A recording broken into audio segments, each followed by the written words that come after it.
Talking to Death is a production of Tenderfoot TV and iHeartPodcasts. Listener discretion is advised. Hello, this is Talking to Death. I'm your host, Payne Lindsey. If you're unfamiliar with some of my other work, I've been a true crime podcaster since around 2016. If you're into the true crime thing, you might know Up and Vanished or Atlanta Monster. If you're into the weirder shit, paranormal, I have a show called Radio Rental and High Strange about UFOs. And really, I've been an unofficial investigative journalist for about 7 years. And I've had the chance to go all over the place. I've met hundreds of people from all different walks of life. And I've always wanted to do a show where I could just pull the curtain back a little bit and talk about some of these experiences and share some of the really cool, inspiring people that I've been able to meet throughout my career and hopefully will continue to meet. As different as we all are, which is, more apparent than ever, it seems like sometimes, I've learned that there are really more similarities between us than anything else. And even if I don't agree with you, there's a commonality that I think that we all have in some way, shape, or form that feels good to share and connect with. So in this show, I'm going to simply talk with people that I know or I look up to or just responded to one of my DMs because I'm a fan of theirs. And we're just going to shoot the shit. We're going to talk you to death. You like that pun, Mike? It's pretty good, right? I think you missed an opportunity. Could have been talking to Payne. Okay, that's horrible. See, this is Mike, by the way. He'll be here sometimes, most of the time, actually. Mike is my best friend. He is usually somewhere behind the scenes on anything that I'm doing, whether it's Up and Vanished or this show. And he'll be in the room every time that I'm talking to a guest. So when my ADHD brain kicks in and I forgot everything we're doing today, he's the guy who'll say, hey, remember, this is what they said? I'm like, oh, yeah. So I don't seem like an asshole. But yeah, that's Mike. He might say something. He might never say something. Hopefully he never says anything. That was your time to say something, but yeah. Well, it's for the best if I don't. Okay. All right. But yeah, this is Talking to Death, and I'm excited to just share some candid interviews with people that I know. And maybe we all learn something. Maybe it's just a good time. Maybe you hate this and you're never listening to this shit ever again. That's okay, because I at least got you right here. Today's guest is someone who I grew up watching on TV. His name is Steve-O. If you don't know who Steve-O is, there was a very popular show on MTV back in the day called Jackass. They since made several movies that were in theaters. It's a huge franchise. It's a bunch of guys doing wild, crazy shit. Pranks that are funny, gross, absurd, you name it.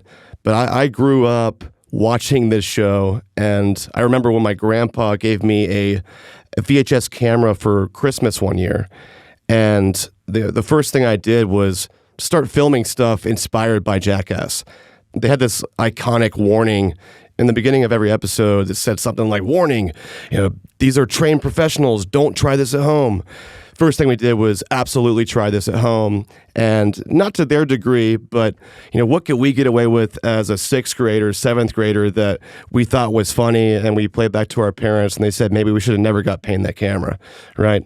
This is a guy who always cracked me up, watching his stunts, watching his movies, a guy who's really kind of known for being wild and crazy, right?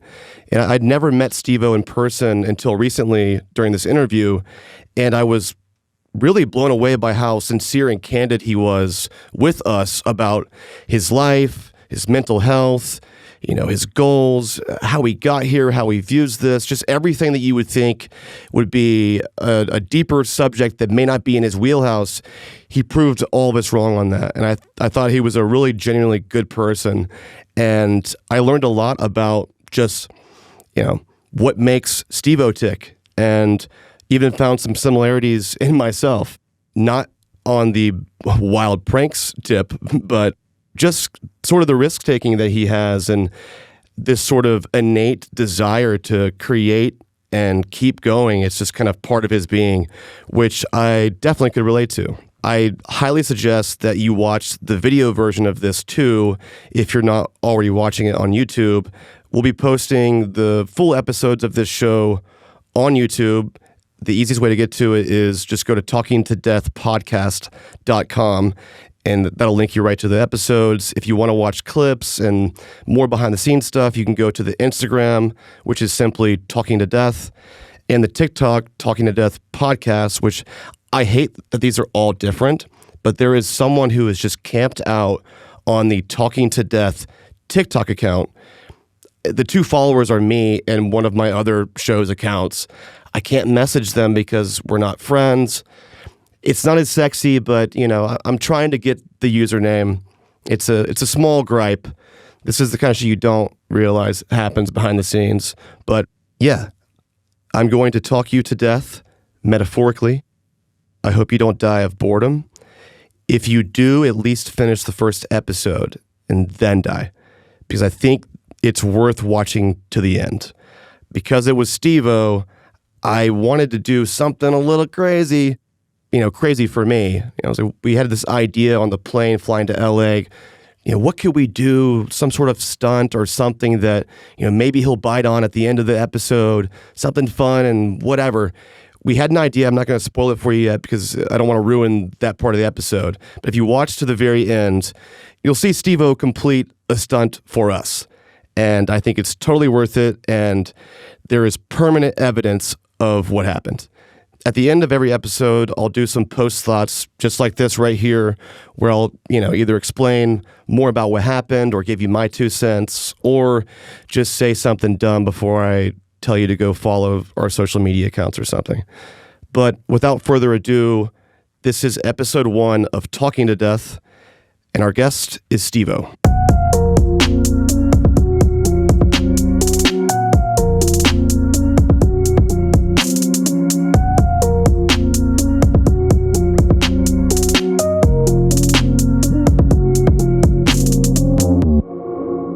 I'm a true crime guy.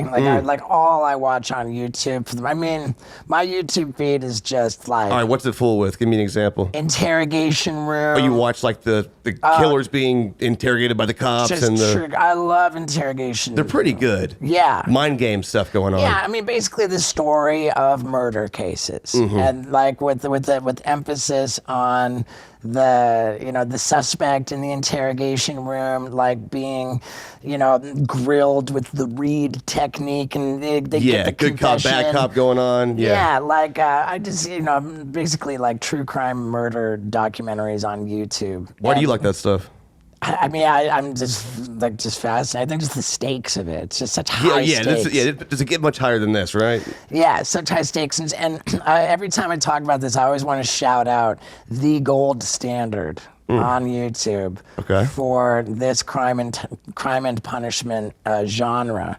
It's called JCS. Which stands That's the one you watch, right? Yeah. That is the gold standard. That's the best. He has all the tape, too, right? He gets all that I see him smiling over Yeah. there. He showed me that one time. He's watched all that. Every single video on JCS Criminal Psychology. That's the actual JCS Criminal Psychology.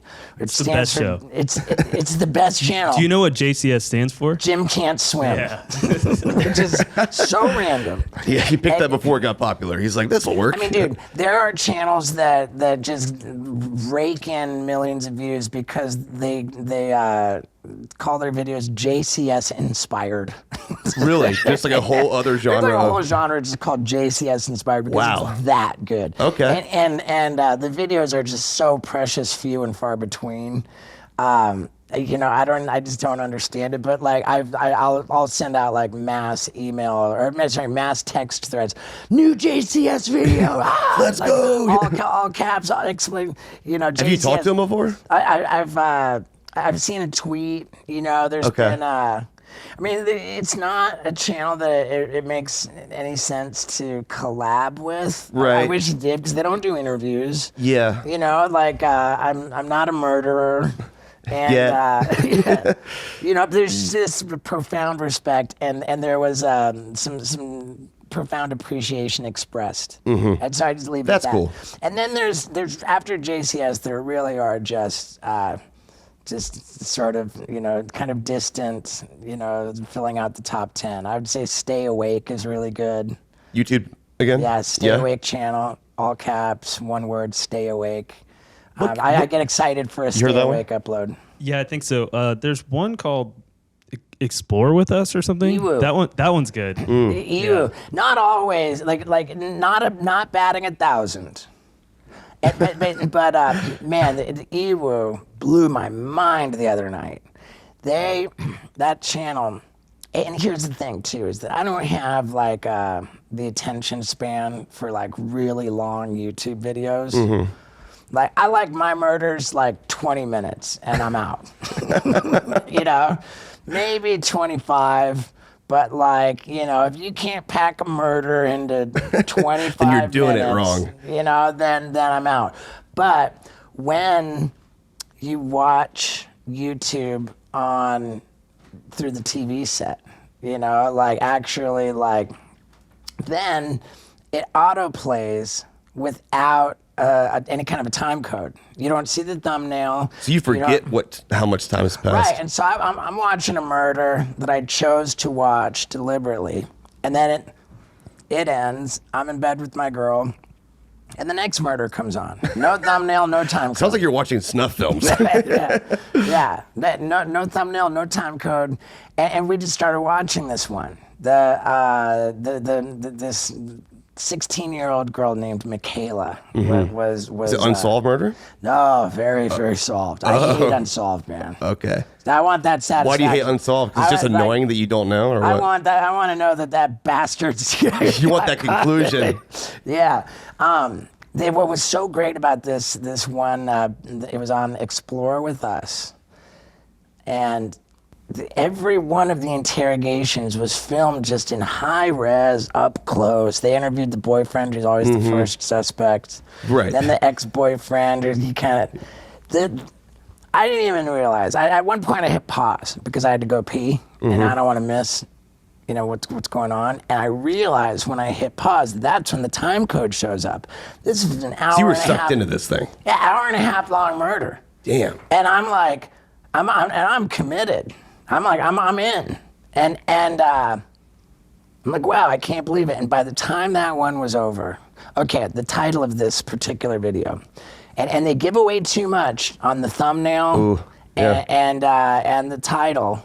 I would criticize that. It was called Father Sickened by Son's Confession. Okay, well, we know what happened now. Yeah. But there's a twist that comes in after we learn that.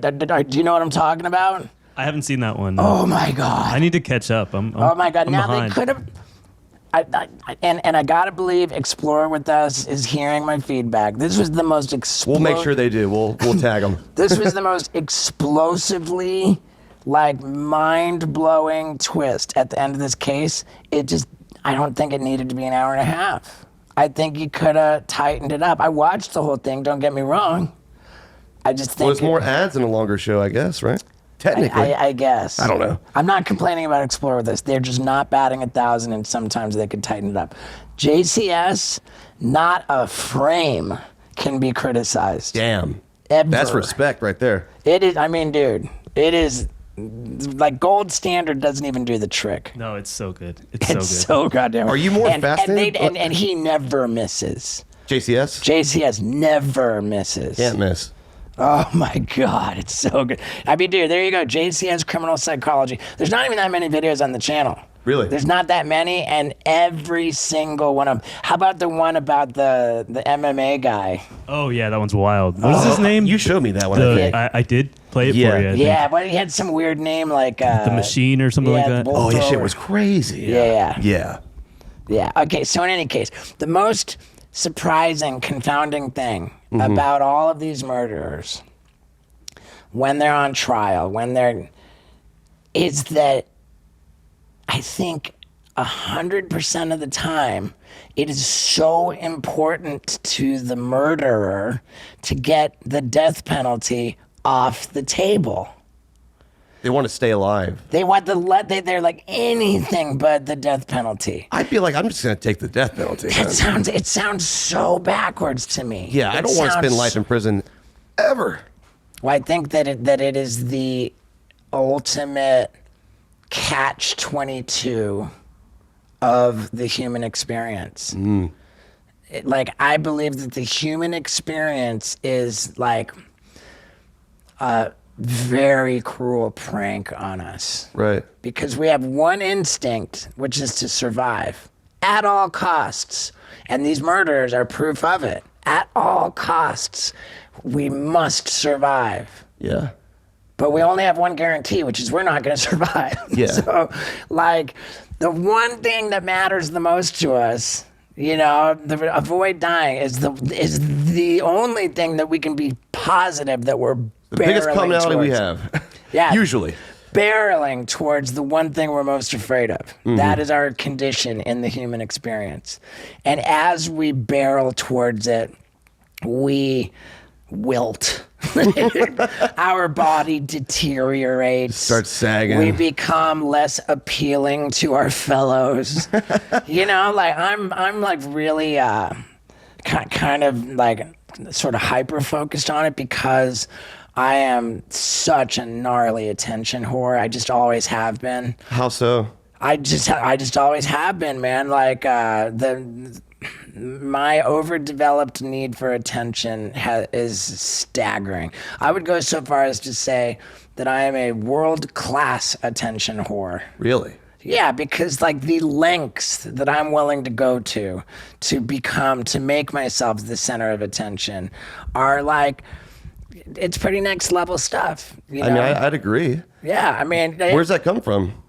I mean, I don't think you have to be Sigmund Freud to point to a lack of attention from my my parents. My dad was a wildly successful corporate executive. Right.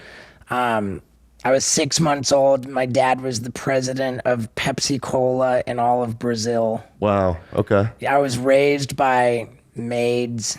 So my first words I spoke in Portuguese. Really? Because I was spending more time with the maids. Okay. And they speak Portuguese. My parents spoke English like Americans, but I'm a baby talking in Portuguese because I get no attention from my parents. I see. And my mom is like super alcoholic, like, so we had like, and then there's the fact that I grew up in 5 different countries. I spoke 3 different languages by the age of 3 and forgot 2 of them completely by the age of 5. I'm a citizen of 3 different countries. That's wild. Because I was born in England. Okay. My mom was born in Canada, which makes me Canadian. So you have access to Canada through that? And my dad was born in America. Wow. So I've got a British passport, a Canadian passport, and an American passport. Kind of badass.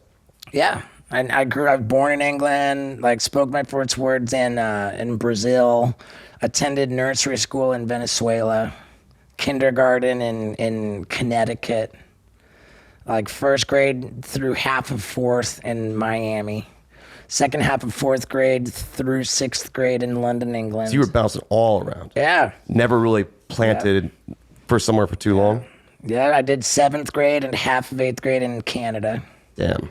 And then the second half of 8th grade all the way through high school in London, England again. So I mean, I was always the new kid in school, and I mean, I don't know if any of that even like really informs why I am the way I am. I'm sure it factors in. Right.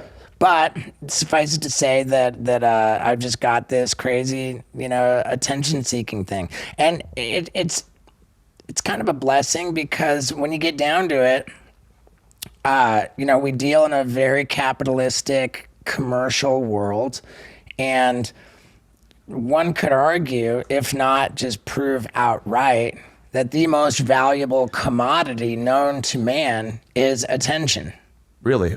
I mean, think about it. Everything's driven by advertising dollars. These days more than ever, I would say, right? Right. I mean, like attention is, I would guess, demonstrably the most valuable commodity known to man. So for someone like you, if if you go a long time without attention or something, or like, is there a time where you start to feel weird?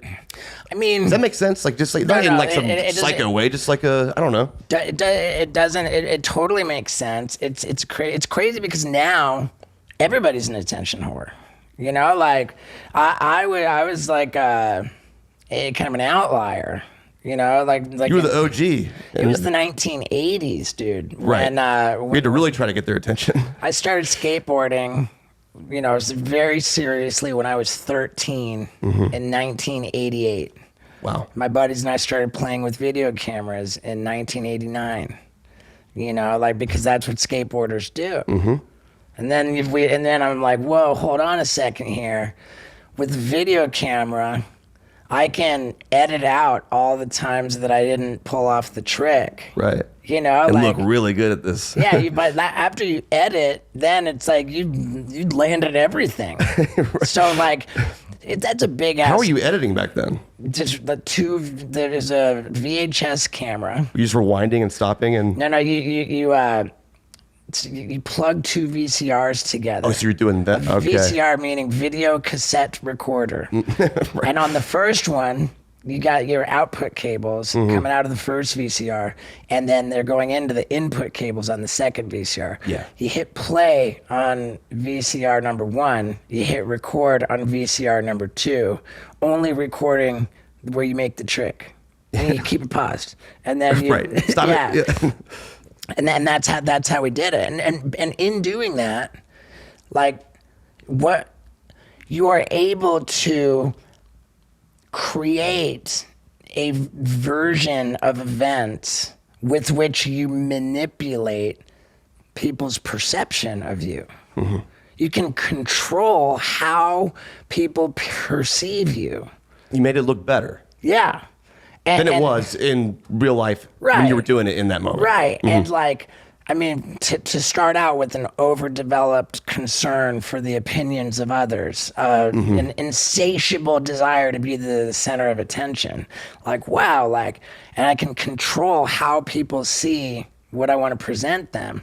And then on top of that, like, we're all going to be dead. Like where our instinct is to survive, but we're barreling towards our demise. We're all going to be dead, but the videos will still have the capacity to play after I'm deceased. So is that important to you, like leaving the mark? 100%. I was like, I had like a religious attachment to the video camera because it represented my way of cheating death. This was going to make me immortal. Live on forever through this material. And I thought I was going to be dead having failed at life early because I couldn't graduate from school. I couldn't go to class in college.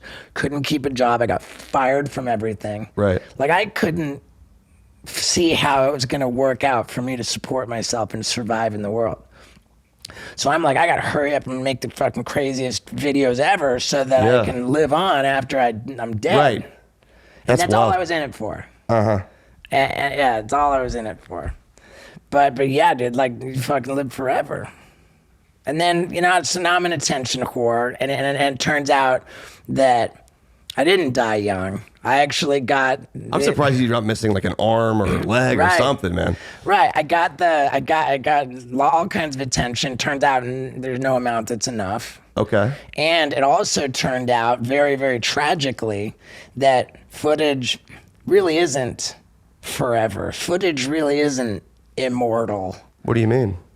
As soon as Jackass comes out, I'm dealt the crushing blow that in fact, footage distinctly expires. It has an expiration date, which is the fucking moment it's made public. As soon as your movie's out. It's old news, you mean? Just like, as soon as that's the old stuff. Where's the new stuff? Right. Yeah, once it's fucking showed up on TV, then it's a rerun. It's bullshit. It's expired. That's what a rerun is. That's a good point. Yeah. Yeah, that's what a rerun is. It's expired footage. Stale, yesterday's old news. And then once your shit's expired, then you're only as good as whatever your next offering is. So it's like, what do you got next? So then your life becomes constantly chasing that. Yeah. When did you realize that there was no amount of attention that you would get that solves the problem indefinitely? Man, that's a tough question. Right? Because like I feel like early on you think that like it's more mythical and magical than that. And then you realize it's not. It's deeper than that actually, right? Right. I would point to 2006 when the second Jackass movie came out. Mm-hmm. At that time, like nobody was saying that these guys are like too old. You know, like we were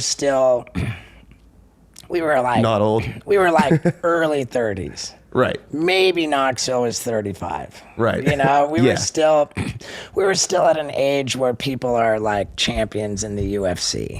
Right. You know? There's some badasses out there. Yeah. Right. And so like there wasn't like just that tinge of it being, you know, like not appropriate anymore, or like these guys are too old. And nobody was like having interventions pulled on them. Right. Like, we were in our heyday of acting out sexually, of abusing alcohol and drugs, but there were no interventions. Right. There was no like, you know, we were just getting away with everything. Everything was just working for us. Yeah. And we were, when we filmed that second Jackass movie, like the risks were like really gnarly. I mean, From a stunt standpoint? Oh, yeah. What happens in that one? Like put a hook through my cheek and cast me out to sharks. Oh, you yeah. know, That like, was wild. all right, cast me out, goddammit. Yeah, like there was a... That was some David Blaine type shit. Just let me put the hook through my lip. Not even David Blaine. Like, I mean, dude, there's a shark going for my foot, and I'm like... So are you actually scared in that moment? Yeah, I inadvertently kicked a mako shark in the head, and then like that was like the saving grace because it was like going to bite my foot. Jesus. You know, and we're 2 hours away from the shore. Right, like this could be bad actually if you lose a leg out here. There's no plan. Like you might die. Yeah. There is a ready to die. Knoxville's blindfolded, standing in front of a yak. Oh man. You know, is that where he smokes a cigarette in the beginning? Yeah. Oh, shit's crazy. Yeah. Like there's the rocket thing where the rocket malfunctions and like that one was like a near miss. I feel like. Yeah, I mean I don't know what's worse, like the close call when it malfunctions or when it did what it was supposed to do. Like it was all bad. You know, like the ready to die factor in that movie, and we just got away with everything. We got away with everything in our personal lives, and we got away with everything in front of the camera. Everything that we did in that movie worked. Right. Like, and once we put that movie together, I mean, every Jackass movie, as soon as it was done, was like sworn to be the last one. There was never supposed to be a second one. Okay. It was like Knoxville swore that we're never, like it's done, like we're going out on top, never. And then it was like 4 years later, like, hey, we're gonna get the band back together. Right. You know, but it was understood. This is it. It's over. You know, and even if it wasn't gonna be over, like there was no way that we were gonna top that second one, man. That Jackass number 2 was the gnarliest. Like everything. That was just that was the pinnacle. And I recognized it at the time. That was the pinnacle, and I was like, there's no way anything's gonna, it's just like, that was, I was like, it's all downhill from here. Really? I really viewed that, and I think it's probably like, this is probably douchey to compare, but I've heard Olympic athletes say that it's understood that after training your whole life to be an Olympian, like what's substantially more devastating than failing is actually winning. Because when they hang that one more win, you mean? Well, no, when they hang that medal around your neck, like it's like they're hanging the end of you. Yeah. How many more times can I do this? Yeah, this is what I trained my whole life for. Right. And now here I pulled it, and then what do I do after that? Yeah. It's like I've already made it. Yeah. Done it now. Yeah. The Man on the Wire guy who did the tightroping documentary. It's like, wow, what about what's next after that? You know? And I felt like that was my moment. Interesting. I showed up to that Jackass number 2 premiere, and I was just like, categorically, it's all downhill from here. Like this is it. And I remember like I was in terrible shape with an addiction to huffing nitrous oxide. Yeah, I saw an old doc a long time ago. Yeah. I mean, what was that like? It was really, really gnarly. Like there was even like this crazy like countdown kind of a situation going on with this voices in my head and the like spirits and the, you know, it was just a gnarly situation. And I showed up in a limo to the red carpet premiere with my father, my sister, my 4-year-old niece. She was 4 at the time. Dr. Drew Pinsky. The doctor. And what was he doing there? And Ron Jeremy. Like, I mean, did you hand select these people, or was this just a weird night? I was just buddies with Dr. Drew. Okay, it just happened. Yeah, all right. Like I would guest host on Loveline sometimes. Okay, cool. So Dr. Drew was in the limo. Ron Jeremy. I get out of the limo, come onto the red carpet, and I just pulled out my wiener and literally just stood there pissing on the red carpet with all the flash bulbs going off. I'm just urinating all over the red carpet. Like consciously on purpose? Oh yeah, just like just on some fuck it shit. 100%. I meant to do it. That's wild. Yeah. I meant to do it. My 4-year-old niece is just sitting there. Right, like my 4-year-old niece is sitting there watching me do it. My dad is not even irate. He's just like beyond. He's somewhere like if disappointed could be seething, seething disappointment. Like, how do you disappoint me more than this, son? Yeah, like seething, and you know, and I was like, I think that just psychologically, I was just so mad at that red carpet that just represented the last stop on the glory train. Wow. You know, and you felt like that in the moment? Yeah. For sure. That's crazy. I spun out of control, man. Like, I was out of control, but like I just spun out of control so bad. And that was 2006. I like, you know, come March of 2008, like the wheels are off, and I'm crashed and burned, and I'm in like the psychiatric ward and the rehab and all that. Right. So to answer your question, when do I feel weird when there's no attention? Like, it's like, it's a dangerous game, particularly for me. Like, the spotlight, the attention, like, as a process of, like, being in recovery as a drug addict and an alcoholic, like there's a real major like spiritual component to it, you know, like we got our higher power, we've got like, you know, like our spiritual practice, you know, like our, like I acknowledge all of our wrongs and go to make them right, you know, like clean up our side of the street. And like in all of that, like what's so important is to find separation between like the attention whoring, the persona, like the professional, like. Does it get blurry? Big time blurry, especially with podcasting, you know. So especially with podcasting? Podcasting just totally, it's like by you mean like right now? For sure. You're just a new guest all the time. It's completely like, who are you today? What the fuck is this? Like, dude, I'm only here because it's gonna get views. You know? Right. But you're getting. Well, because you're Steve-O. Yeah, right, and like, so we're here, like by definition, we're doing this for attention. Right, exactly. But I'm speaking like as who I am, you know. So like this is like a hybrid of there is no separation. Yeah, between, now it's kind of all one thing. Right. Right, and did you have to work to get to that point, or were you right, kind of like inching towards that, where it becomes like a soul self of that, where it's like, hey, I gotta like be more whole. Or something? I mean, I just gotta figure out how to be okay, like when it's all done, you know. And is it ever done? Do you think? I mean, it's not done. It's just gonna change.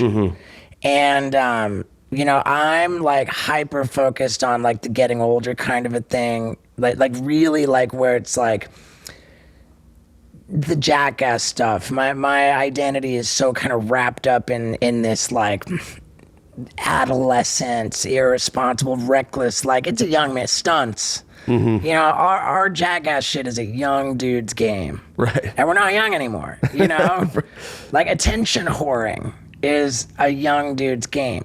And it's so scary for me because the human condition, the human experience is this impossible catch-22.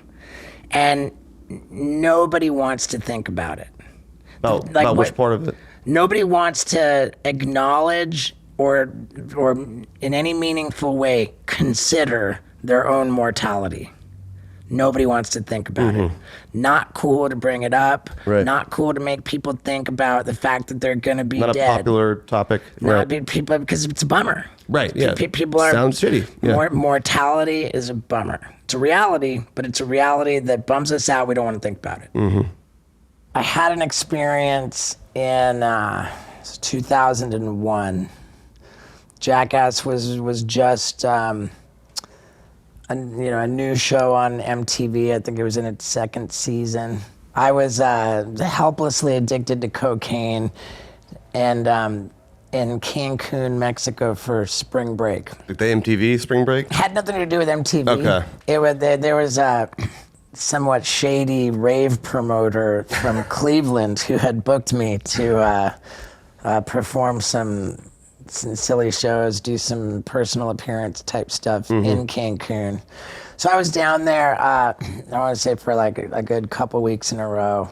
Every single taxi driver in Cancun, as I understand it, doubles as a cocaine dealer. Really? Still? I think so. I think so too. Yeah, I think so. If you ask your cab driver in Cancun for cocaine, if they don't have it immediately under their driver's seat, they'll just go to the nearest corner with their friend. Yeah, there'd be like a little cab stop, and they'll get it from another guy. But in any case, and pretty powerful cocaine in my experience down there. So one night, I was just in my hotel room, totally by myself, coming into the next day, like super bender, super binge. Like every channel on the TV was doing live coverage of the execution of the Oklahoma City bomber, Timothy McVeigh.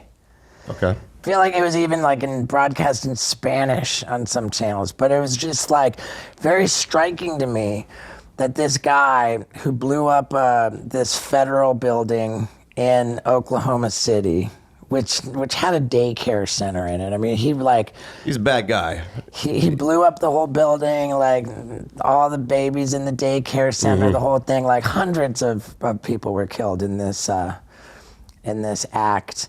And here he is. I'm in Mexico, even on the Spanish-speaking stations in Mexico, like CNN, like all the. It's a worldwide event. It was. Which is kind of weird, but yeah. It was, and I was glued to it. Like I was absolutely fascinated. Of course, I was just sitting there, high on cocaine and just.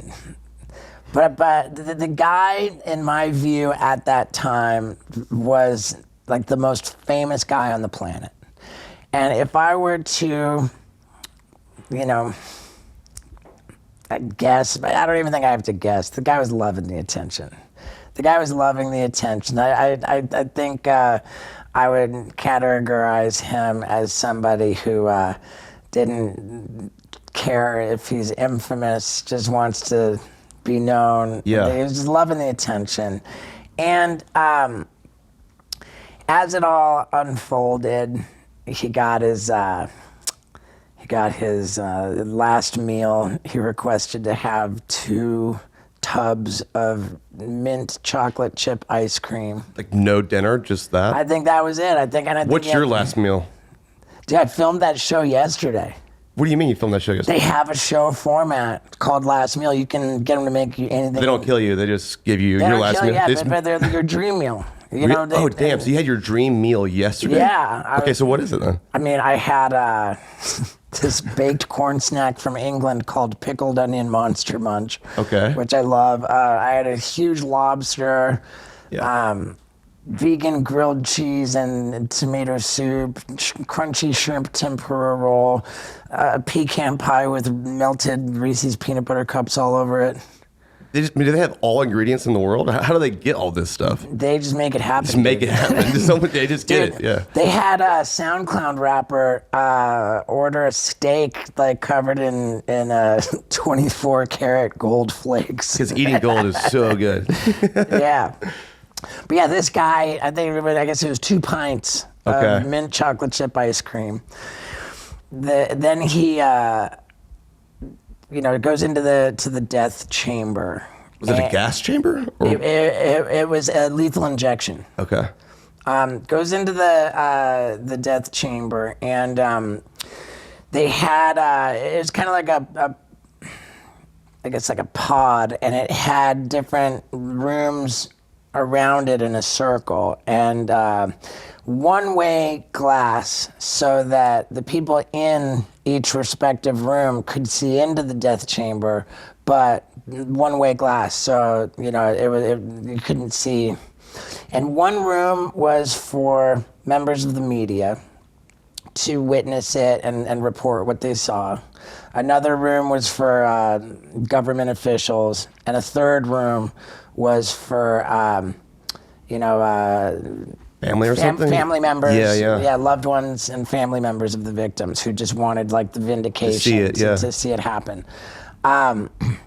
So the guy comes into his room, and this is all, I'm once it's said and done, it sounds like a movie that you're setting up here, but this is all a real dude. It all 100% happened, and I'm kind of relaying what I heard reported from after it happened. Like the media and people are on the news saying that the guy walks into the death chamber, and he gets to have his last words, which he declined to say himself.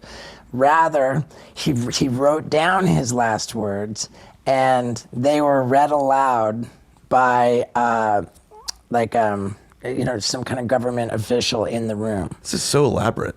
Yeah, and this was like particularly offensive to me because the last words were not only were they not like remorseful, not only were they not they were just vile. It was like it was basically like some more salt on the wound before he goes out. Yeah, he was saying, I'm the master of my own domain, basically I'm not sorry, I'd do it all over again was kind of the vibe of it. And just the fact that, that it was taxpayer money who paid the salary of that government official to read those vile words. Right. I found offensive. And then after the words are read and this guy like squints at each pane of one-way glass, like trying to acknowledging each room. Just like kind of squints, sort of trying to see through it, and like just kind of scoffs, with disrespect at each one. Just eyeing down everyone. I mean, trying to do that at least. I'm completely reserve the possibility that I have some form of revisionist memory. This is how I remember it. Right, but this is what I remember on cocaine. This has been a long time. This is how I remember. But he acknowledged each room with just gesture of disrespect. And then when they actually give the injection, it's a series of 3 different injections. The first one is, if not actually propofol, it's the equivalent, like a general anesthesia, So it's like going into surgery without the pesky, like, waking up sore part. Right. You know, like, right.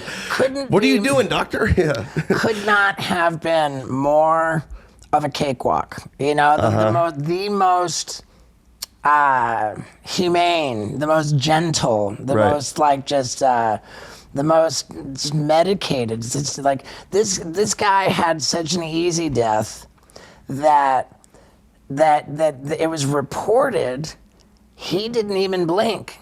He he's just kind of his head went back. Just out. Just out. He didn't even blink. It was just disrespect, just being vile, and then they just saw him have this, like, utterly painless, comfortable, peaceful, like putting your pet down at the vet. 100%, putting your pet down. It just, I feel like the world is full of terminally ill individuals who are just in unbearable suffering, agony, and not legally allowed to be euthanized.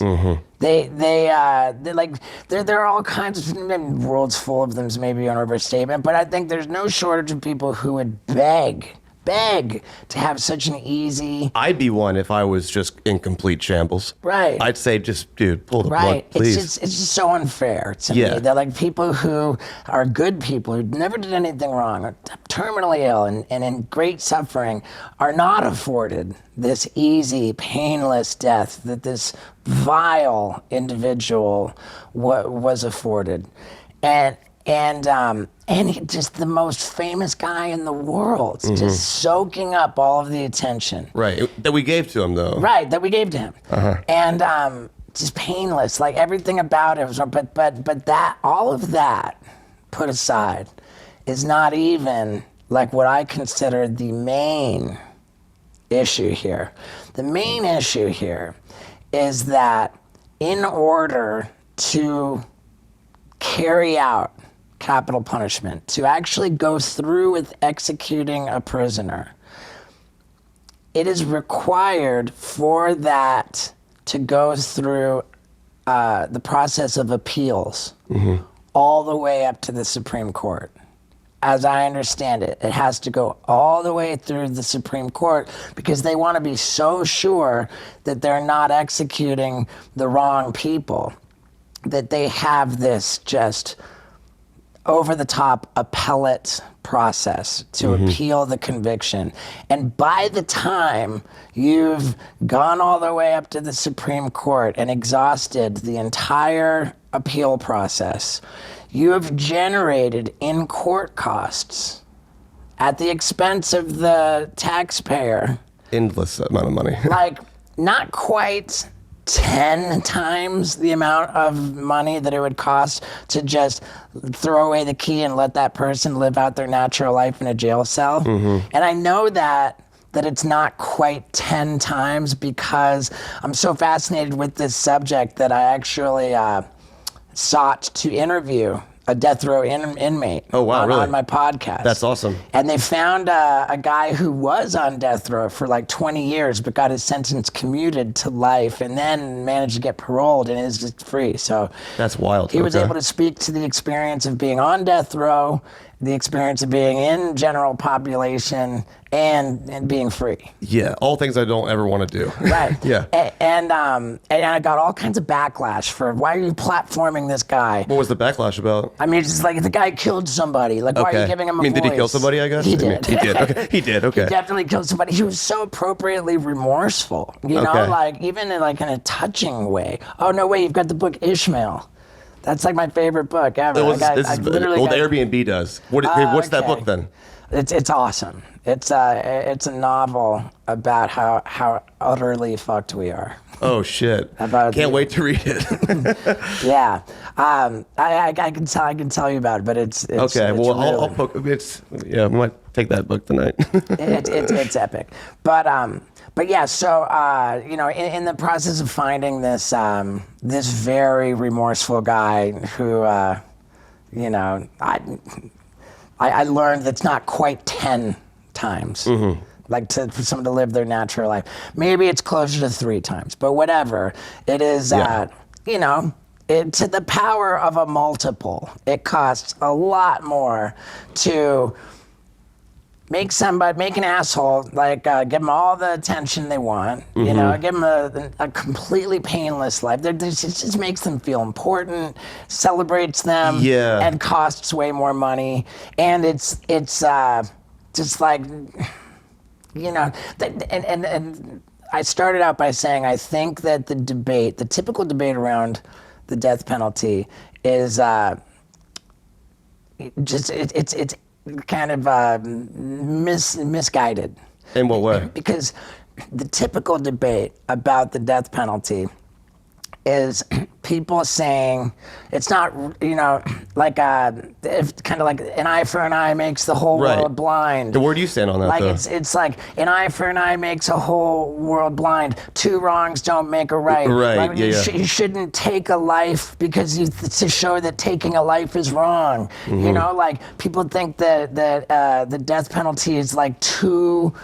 Too harsh. Yeah. And in my view, it's not harsh enough. I mean, that's what I'm saying. Like, if someone killed one of my family members, I would want to kill them. Right. And I'd want them to die.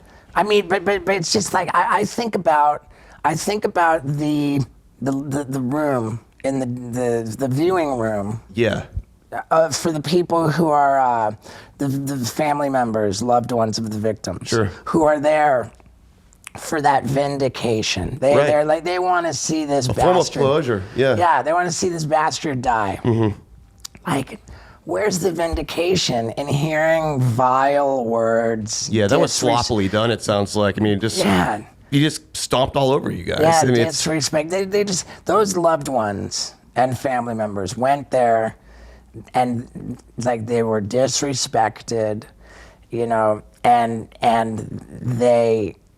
I just don't see how they got any vindication in watching that guy just rest his head against a cushy chair, and not even blink his eye.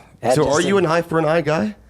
I think that the suffering that people go through in this life, the life is tough, man. Death is easy, dude. That's my view. I think that I believe pretty confidently that actually being dead is not too tough. You know, it's life that's well, hard. you're dead. So. Yeah. You know, it's life. I hope it's not tough because that would really suck. I mean, we're all screwed if it's bad. And so it's life that's challenging. And, you know, I just think that vindication would be in the guy living a miserable life. Sure, like that's worse than just passing away real quick. It's easy out. Also, gently passing away. Gently. Yeah, so it's gently, so nice. Yeah, gently and painlessly. And in all of this, you know, I just think let's be more frugal with our spending, you know, as a nation, as people. Like, let's not throw money away on like. Is this worth it? It's not worth it. I don't think so. Maybe not. Right? It's not worth it. Plus, they do sometimes execute the wrong people. I think there's also like that's that. my thing. It's like we're not good enough at it. Right. We don't have a good enough ratio here. Right. We should be at 100%. Right. Nothing else. And I think that it's really fucking important to think about it, to live your life deliberately in a fashion that you want to have lived your life in a way that you're stoked you lived your life when it's over. Like if you died tomorrow kind of thing? Yeah. Like did you do what you wanted to do? Fuck yeah. Or did you just get called out? Did you too soon, right? You want to be on your deathbed thinking, fuck yeah, Why dude. didn't I do that? I would hate that, right? You want to die thinking, fuck yeah, dude, I killed it. You know, I killed it. So you kind of lead with that sort of mentality, right? I mean, that has to be bleeding into some of the stunts you've done that are so crazy, right? For sure. I mean, now, like, did I do everything right? Did I, you know, like maybe not. I mean, I don't know. But I'm very deliberate. I'm very like driven for my goals, and like, you know, like what I've identified as my goals, I go after it and I do it deliberately. I think that to be there and you're dying, be like, oh fuck, man. I always like just avoided thinking about this, and people do. They have their blinders on. Yeah, they don't want to think about it, right? Yeah. They have signs indicating like where's the nearest hospital It's like a big H on a blue square, you know, like hospital. You know, because that's where you go to get better. Mm-hmm. People are down with the idea of getting better. I would say that probably a shocking percentage of the population of America does not know the definition of the word hospice. Right. Like, and there's definitely there are more people in hospices not getting better than there are in hospitals getting better. Just quite literally waiting to die? Yeah. But nobody wants to fucking think about that. No one wants to touch that. Yeah, right. like there's no signs for where the hospice is at, you know? Right, that's true. Nobody even wants to know what it is. And like when people get old, like not only do they not want to like take care of their elderly, they want to just shove them into a nursing home, just get them away from me because I don't want to deal with the hassle. But even more so, old people are just a fucking party foul. They're being old. You mean bringing your grandpa to the party? Like, not that cool? I think that being old is an aggressive party foul because when you are old, you serve as a reminder of people's mortality. Right. And they don't Some more than others. Yeah. Based on how you aged. Right.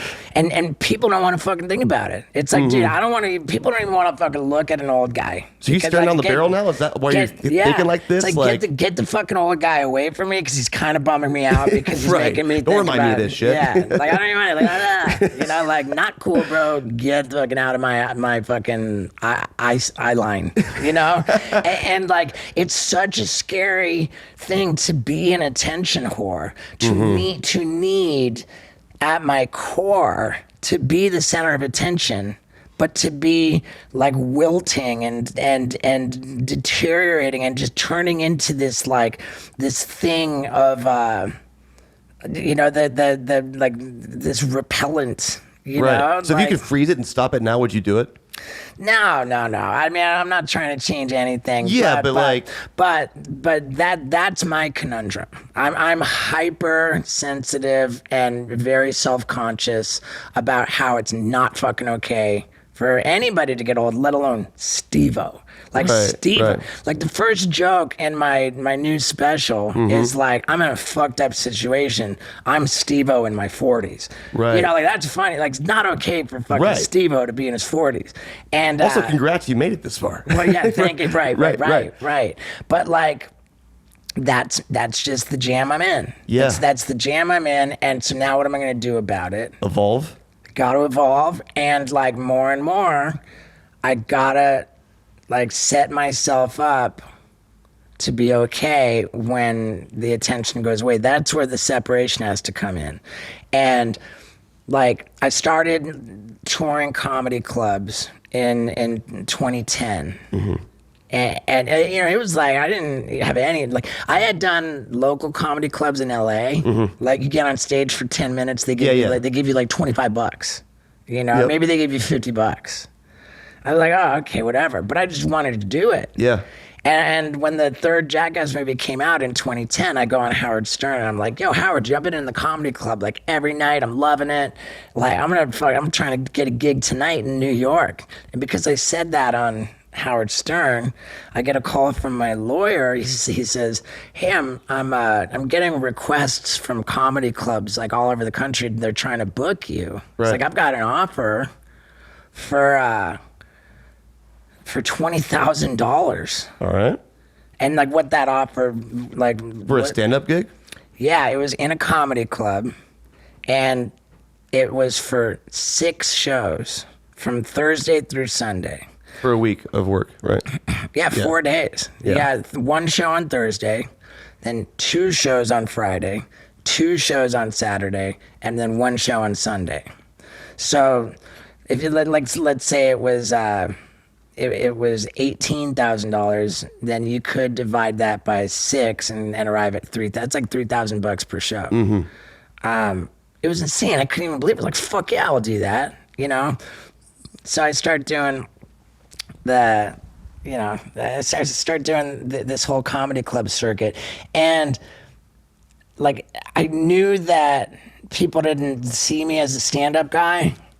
And I was fucking giving it hell and doing the best I could, and I was doing it well enough. Were you trying to work with that in some way, or acknowledging that, or something in your sets? I was doing well enough that it was a good business move for a comedy club to book me. Right, exactly. Okay, so I was able sense. to keep getting booked in comedy clubs. I made it around the whole comedy club circuit and was invited for another loop. And I did that for 11 years. Wow.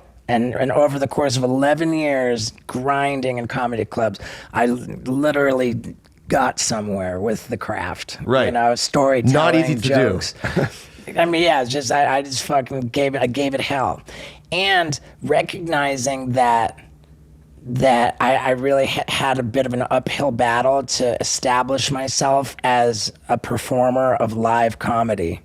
I wanted to, like, from an identity thing, like from people's perception of you, or your own perception of yourself. Like, I knew that anybody coming to see Steve-O at a comedy club had some low-ass expectations for Steve-O's stand-up.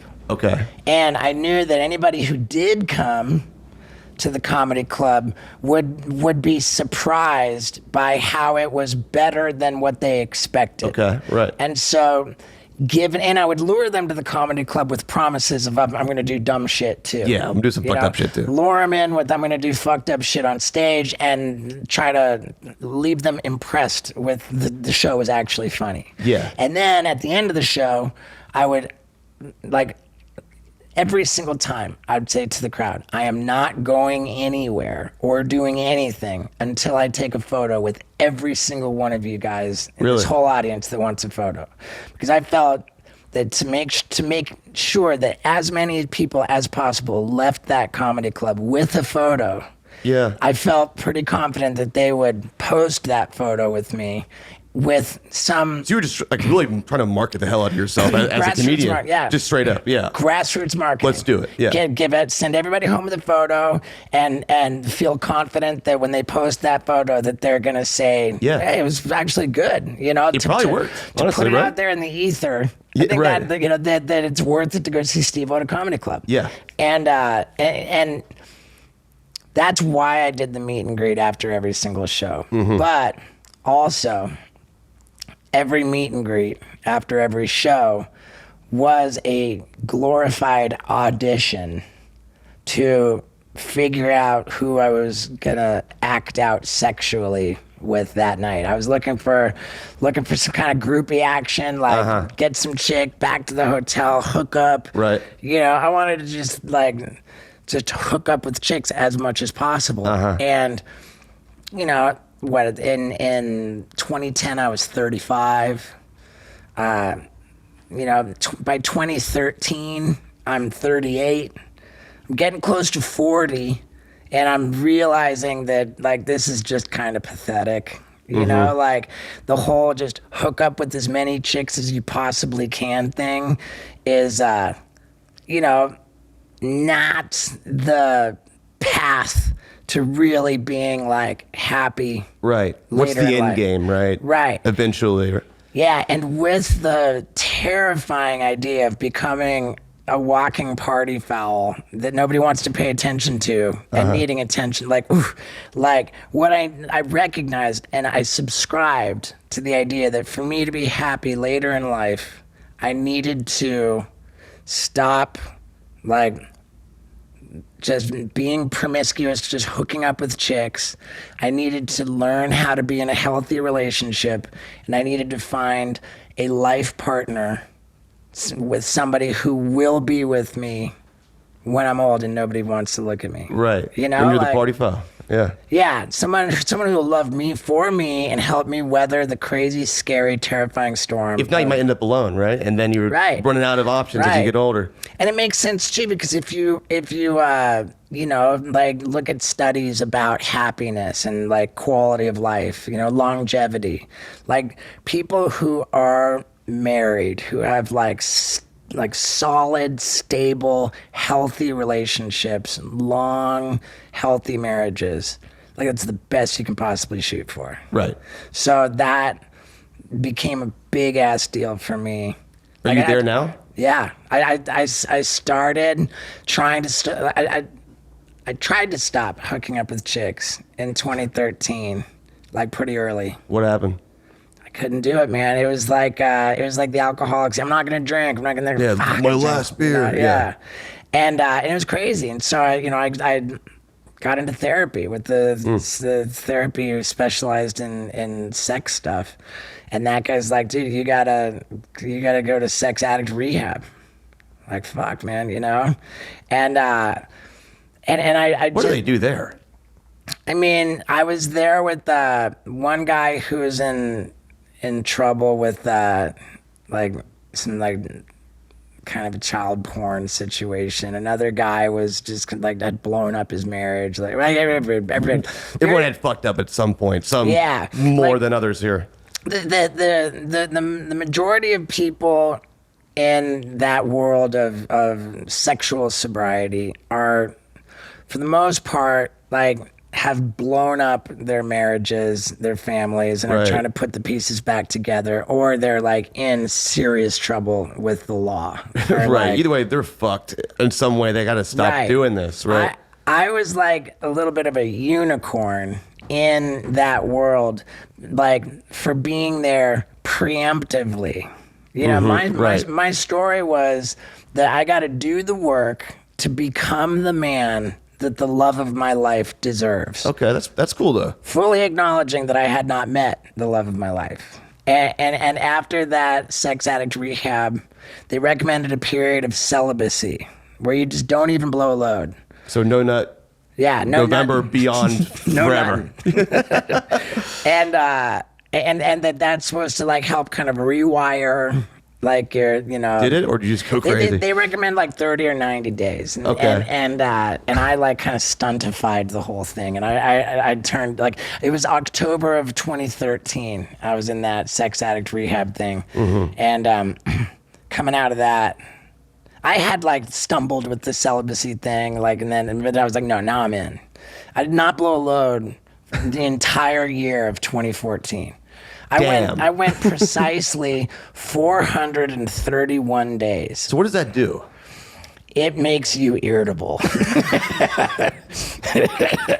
and in the beginning of 2014, I had less than 1 million Facebook followers.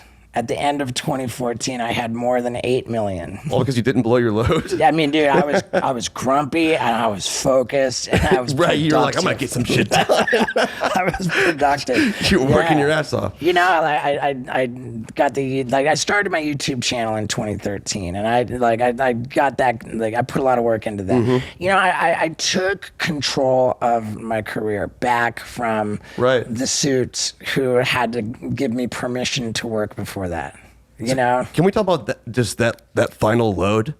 Sure. I took a photo of it on my tummy. It was wildly underwhelming. No. Yeah, like at a certain point, I mean, you think there's just gonna be a golf ball, like a mushroom, yeah, like something's gonna break. Marshmallow. Yeah. That was a Bobby Lee joke. That was like a big marshmallow falls out. No, it wasn't a fire hose. It wasn't anything. It was more watery than I'd remembered it. I think that your body, it just cycles through your body. It just had given up on that whole idea. Yeah, man. Like that. You know, that's just my deal, dude. Like I really think that that's important. That's like the, you know, I had this whole pattern of just like using shit. I would be like infatuated with a woman, like pour on the charm, really get her to fall for me, like act out with her, then totally lose interest and just want to just not be anywhere near her. Were you consciously doing that, or this pattern you kind of realized that you were doing, where you felt like that in the moment and then you didn't? For sure. Not deliberate at all. Just straight up sociopath shit. Just rolling like, through. This is just like, this is like my future's with this one, you know? Like, I'm infatuated. And then like once I act out with them, it's just like a light switch just flips. I'm like, oh, I'm over it. Just get me away. And then then the whole ghost routine. And then it's like not lost on me that when I'm doing that, I call it like I burned that person. You Right. know? I burned that person, and it's not lost on me that not only did I not treat that person the way I want to be treated, I actually treated that person the way I most fear being treated myself. Wow. Because I definitely have abandonment issues. I definitely don't do well with rejection. And there's just like, I don't even understand it. Like, how can I be cooking up worse karma? Right, like what you would hate the most, what I right? would hate the most. And it's like, you know, I feel like and there's some built-in defense mechanism where I'd only like let myself like, you know, subconsciously like, you know, protect myself by only dealing with people who I knew I could burn them before they burned me. Just like now we're thinking real weird here. Yeah. I don't know. But every time I did that, I just felt like the worst person because once the process was complete, I knew that I had treated somebody the way that I most don't. So you felt want guilty to be about that? Shame, just shame, disgusted with myself. I just feel my self-esteem is just awful. And then not to mention like just all this stress of like, oh my God, like what did I like, you know, like Right. like what Juggling what are, all this stuff, right? what are my health concerns? Like there's like the stress, like it's a fucking nightmare. And even when it wasn't a nightmare, like just the amount of time, you know, like so I'm like it was a bad situation. And anybody who thinks sex addiction is not a thing, like, dude, sex addiction has taken down more powerful people than like maybe even like drugs and alcohol, you know. So how'd you More. rewire yourself to not be? I don't know, man. I really don't know, dude. Like I had some misfires, you know, like after that underwhelming load, I had a misfire with one relationship, a misfire with another relationship.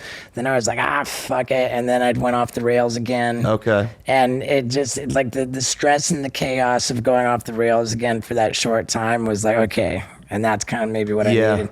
And then I met my girl in 2017. When you met her, did you have a feeling right away, or were you just kind of at a point where? I didn't. So how did that go, and how did you guys get close like that then? We dated responsibly for a month. Like was this new to her? Like dating responsibility or dating responsibly? She was like kind of surprised why are we you know, like why are we going on like our fourth date like after a whole month and we still haven't like kissed? You know? Right, like we're being like. And I was like, yeah. I was So you're on the same page at least. I was candid. Of wanting to do the same thing. I was candid about my track record with relationships being terrible, that my past being checkered, you know, and that like, and I think that in communicating that openly and honestly, that was important. I think just getting to know her, like she's a fucking good ass person. And that's like the thing. And then like, I mean, I don't know, dude. And I mean, I don't want to be complacent and think, oh yeah, now I'm good, you know, and now I'm like, you know, like the whole spiritual practice thing is super important. And I just really like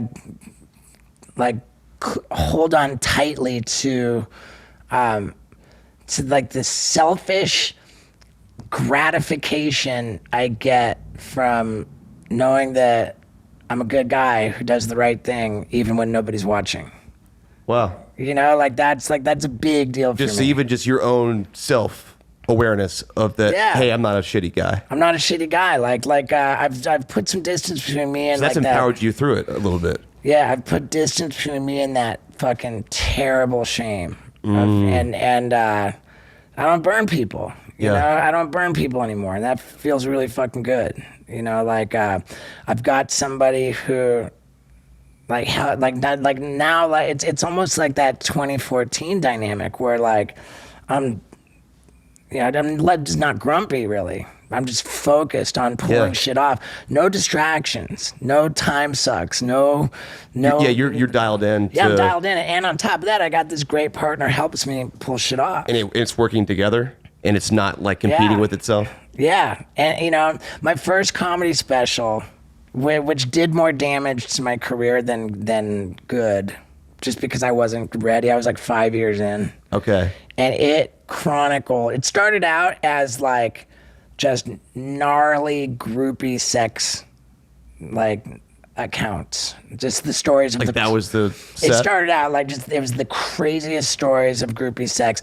And like after that show was done and you just heard me like talk about just like graphic groupie sex, like the only chicks, like that are gonna hang out. They know what, and like then the act, like they're just got nude story, and then it's like, oh, now we're at the hilarious triple blowjob story, like it's so funny. Yeah, it's so funny. It was actually the best bit in the special, if I'm honest. He's like, actually, it was funny too, actually. It was pretty funny, but as the whole like struggling with the sex stuff came out, then like that, I taped that first special in 2015. And so like all through the 2014, it's like, I haven't blown a load in like 200 days. Like, and it became a story of, that was kind of beautiful too, because by the time I taped that first special, it was part of my act. I was like, I don't want to be that guy anymore, and I'm working on becoming the man the love of my life deserves. Right. And that was kind of, part of that.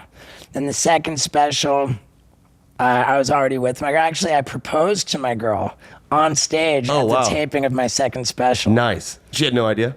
She had no idea. I can't believe she had no idea. Were you confident that it was going to be a yes, or were you like, man, am I about to? Yeah, I was right.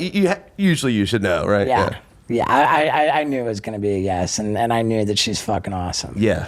And then like now I'm here promoting my third one, and it's about our relationship. So you've been authentic to yourself in all the times. Yeah. So where's your headspace at now in the comedy aspect of a new set from Steve-O?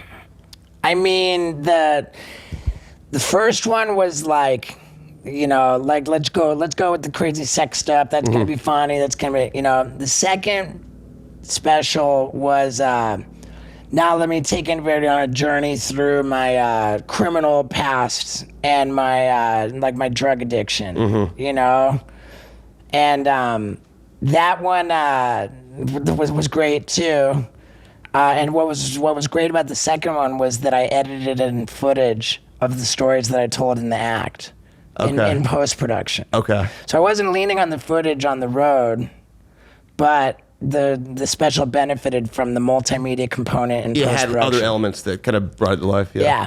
But as I came around to put together the third show, like I didn't want to be like rehashing the past anymore. Okay. I was like, like pulling stories out of the past is like, I'm over that. And now it's time to create new stories. So you're on new stories. Yeah, and I wanted to have my tour, my live shows, I wanted to have the live shows benefit from a multimedia component as well. So I was like, now I need new stories, I need new footage. Okay, so that's in your live set, like in the audience. It came on the road with me. That's awesome. And I was well established in with the YouTube channel, with all of this Facebook, social media. So like, I was pretty frustrated with like community guidelines. Oh, you got to strike. Oh, that's not that's taken down. Like, oh, I better be careful not to show this. Right. I was just like, fuck that. Now I'm gonna bring footage on the road with me. There's no rules, right? There's no community guidelines where I'm going. There's no Zuckerberg in this building. I'm bringing the show to you. I'm going like, it's fuck the rules. It's fuck all of the rules. Like I'm gonna do shit that I wouldn't even be allowed to do for Jackass. I'm gonna fucking really. Yeah, and so that's what the third show is. It's called The Bucket List, and like it is legitimately triple X rated. In what way? I like when I'm coming up with what's the next show going to be, like what's got to be crazier than ever. I'm like, well, I've kind of done everything, but they're like, well, there were these ideas that were so fucked up, like I would just say them to get a rise out of people. Right, like I'm not gonna actually do it. Not gonna do it. But what just if I did? like it was. I actually, the main one, the idea, because I have this like unbelievably crazy and shocking, irrational fear of roller coasters. Really? And I know You're kidding me. I know how counterintuitive You that don't is. ride roller coasters? Fucking terrified. Are of you them. fucking Haven't kidding been me? on one since I was a teenager, but I went on one 2 days ago for footage. Which one? Goliath at done fucking that one. Six Flags. Here? Yeah, in California. Is it the same one as in Atlanta? Don't they have a Goliath they in do have Atlanta? a Goliath in Atlanta. So how was it? I mean, I fucking hated it. And I hate it. Like, Why do you hate it so much, though? I just don't like the Are you way out of I control? don't Is that- like the way it feels when your stomach falls out. Yeah, it does feel kind of shitty. I fucking hate it. And for anybody who doesn't believe that I'm telling the truth, Mm-hmm. I will point you to a video that I made on my YouTube channel called 10 Stunts I Backed Out Of. Okay. You know, like what was too much for Steve-O. And it's a video that performed very well. And I showed footage from when we were taping Wild Boys. They brought me, the gag was to go to a bungee jumping operation with a 200-foot bridge, and they built me like Condor Man wings so that I could jump up and try to fly. Yeah. You know, and I was like, it's a funny bit, but I'm telling you, there's like no way I'm gonna be able to jump. They're like, come on. Well, they're like, we'll talk them into it. You know, I'm like, I'm serious. I'm serious. You couldn't find anybody on Road Rules or their moms who's more fucking shit scared of bungee jumping and will not do it than I am. I'm just telling you. They're like, oh yeah, whatever. Then we get there and I'm like, I'm not doing it. Yeah. I swear I'm not fucking doing it. And they're like, really? I'm like, yep.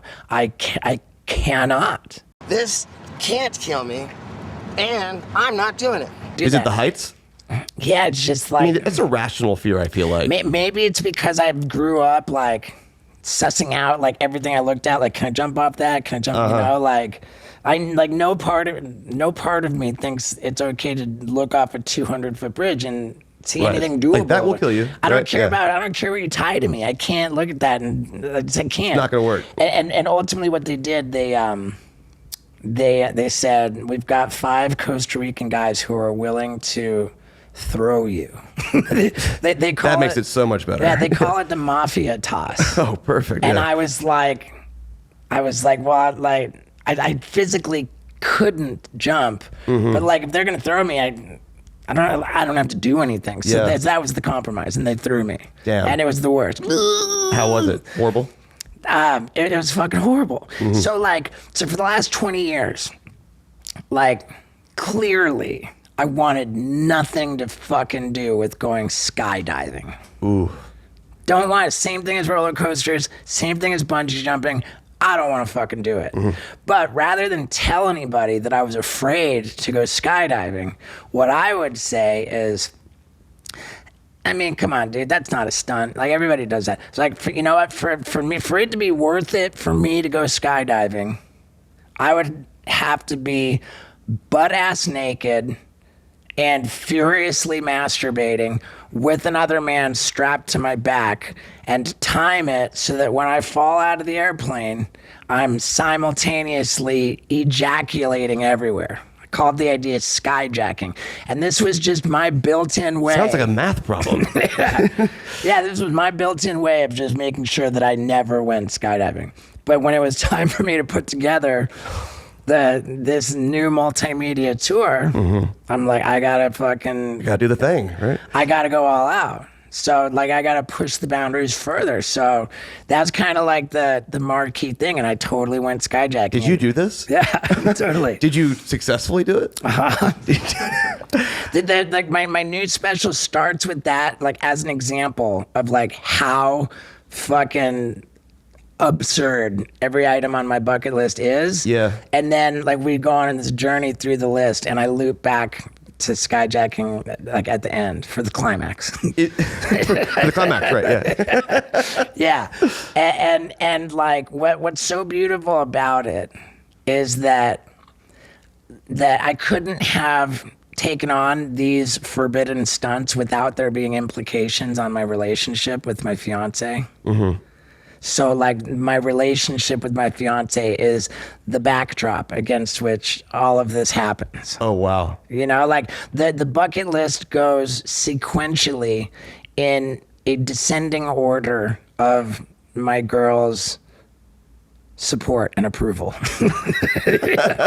Like in the beginning, she's all about it. Right. You know, I course. described the first one. I'm like, this is how I knew she was the one. Everyone else is running for their lives, and she's fucking getting closer for a better shot. You know, Real one. Yeah, real one. Yeah. And so that's kind of how it works. And dude, like, I'm talking descending order of approval. Like, she starts not showing up. Like when I've got like the medical professional in disguise who stole the fucking drugs from the hospital, who's sticking a 4-inch needle into my spine and injecting a drug into my spinal cavity to render me paralyzed while I'm in a full fucking sprint. You're fucking kidding. Yeah, and that like is just how I go down. What could possibly go wrong? Yeah, that I could officially die. So is she like upset about that? Like, I don't want to hear that, or like, okay, I know this is your job. She never tried to get me not to do it. She just said in a really like genuine, like authentic, heartfelt way. She was just like, there are certain things that you can never unsee, and I'm just not able to bring myself there to witness one of them. Wow. So I did it without her. So I did it anyway. Yeah. Right. And once I was down, like, fuck, dude, it's just so, like, that one. What was that like? So how's being paralyzed? It's called an epidural. It's supposed to be like your lower half. You know, it's for like they give it to, you know, it's supposed to be from the waist down. Right. And I remember, like, I didn't know the guy, and he's talking about, like, you know, like, oh yeah, we'll do it. And I'm like, I can't pass this up, but let me reach out to Dr. Drew just to like, right. Dr. Drew is check my with the bro. doc and see. Yeah. Drew's been my bro for that long, and you know, and I run the idea by Drew, and Dr. Drew says, "Wow, do I hate that?" Right. Yeah, and he says, I know you're gonna do it, so just like, let me tell you, like, be really careful, like, if you feel yourself becoming paralyzed above the waist, because like sometimes the stuff can back up, and then like if that happens, like you're gonna have like systems shut down, you know, like permanent damage type? Like, well, not like your respiratory system like you might shut down, stop breathing or something. That's why they intubate you, you know. Wow. Like Okay. And I'm like, yeah, sure, you know what, like I'm gonna do it anyway, you know. How do you get yourself psyched up to do something like this? I just like is it just fuck it? Yeah, like I don't like anything about it. Right. But I just know that like I gotta have the footage. You know? So you care about the product? Yeah, just like I don't fucking the cataloging of your life, and like one more stunt, one more. It's a bummer. Building on what you've done too. Yeah, it's a bummer, but like the bar had to be raised. That's what I had to do with the show. And then like what, you know, like, so once I go down, like all of a sudden I can't fucking feel my chest. I can't feel anything up to my chin, and I'm like, I genuinely feel like I can't fucking breathe. I'm like, I'm having trouble breathing, and I'm trying so hard, like, to even be able to say I'm having trouble breathing is like so much work. Like I was more scared than I've been, like, I'm not gonna say maybe ever, but fuck in a long time. And the whole plan is for my buddies to be conducting experiments to determine how paralyzed I am, like if I'm really paralyzed. I'm like, you know, like my one guy's like, can you feel your legs? And my other buddy's like, can you feel this? So it's like dark and it's fucked up and it's so fucking just ridiculous that it's hilarious. And after that bit, like I'm laying there and I just start sobbing, dude. Really? I'm like fucking just crying. And like this weird doctor guy who put the needle in my back, showed no emotion until I started crying. And then he's just like confused. He's like, Like, what's going on? Like, because I'm sobbing. And through my tears, I say, the bar for my stunts is so high. That was your first thought? We fucking raised it, man. You're like, I fucked myself so hard, I can never top this. Yeah, like, I'm just like, the bar is so high, and we raised it, and I'm just so... I gotta respect that, though. Tears of joy, man. For real. I respect the hell out of that. Yeah. For what it's worth, because it's like... And that's not even the most shocking fucking thing in the show either. Yeah. Like, you know, I really, really am fucking proud of how wildly fucked up this show is. Like, I had this like delusional idea that if I partnered with the director of Jackass, Jeff Tremaine, that somehow like if I went into Netflix and they could say like, from the director of Jackass, shit that was too fucked up for Jackass, like too hot for Jackass. Right. Like Steve-O, you know, that like maybe they would just somehow overlook the fact of like semen flying. You know, like maybe they would like somehow be okay with it. And so I brought Jeff over and showed him like an early like recording of my live show with all of the multimedia baked into it. And he says, man, I gotta congratulate you, Steve-O. You've really outdone yourself. But this isn't going anywhere near Netflix. He's like, he says, this is so fucked up from start to finish. I don't even see parts of it that could go on Netflix. Like, wow. Okay. And it's like a point of pride. I've never heard of people passing out at Jackass I read movies. that today. Yeah. They're passing Yeah, out? there's like 3 culprits that make people pass out. And I know it's like really weird. It's not like a lot of people, but like in a theater of 1,000 people, like we're gonna average, like the most that ever passed out was like 11 people in one show. That's a lot of people, though. And then there's some shows where nobody does. You know, like, so I would say we averaged at least 1 person per show. At the taping, there were like 8 people. There's a visceral reaction here to whatever they're seeing. It's like, I don't know, like 1 in 750 people or something, or maybe 1 in 500 people. Good numbers, though. I mean, dude, it's like, I never wanted that to happen. Right. You know, I mean, I did want it to happen at the taping because I had made such a big deal out of it. Yeah. And I was just so glad that it did. Great headline, though. I was so glad that it did. But I knew people were going to accuse me of like planting because I couldn't. Right. I could not have planted this one fucking dude, second row, second seat in from the center aisle. He tries to work his way out and passes out as he's trying to get by his buddy, lands on his face and slides on his fucking face across the center aisle. Like just laid out right in front of me in front of the stage at the taping. And I just thought, I was like, fucking A, dude, they're gonna accuse me of fucking planning. I killed a man. Yeah. They're gonna say that. They're gonna say that. It's too good. Yeah. They're gonna say, and I saw a fucking comment on social media. Right, they're gonna say that, of course. They say cap. Hired people hired actors to pass out.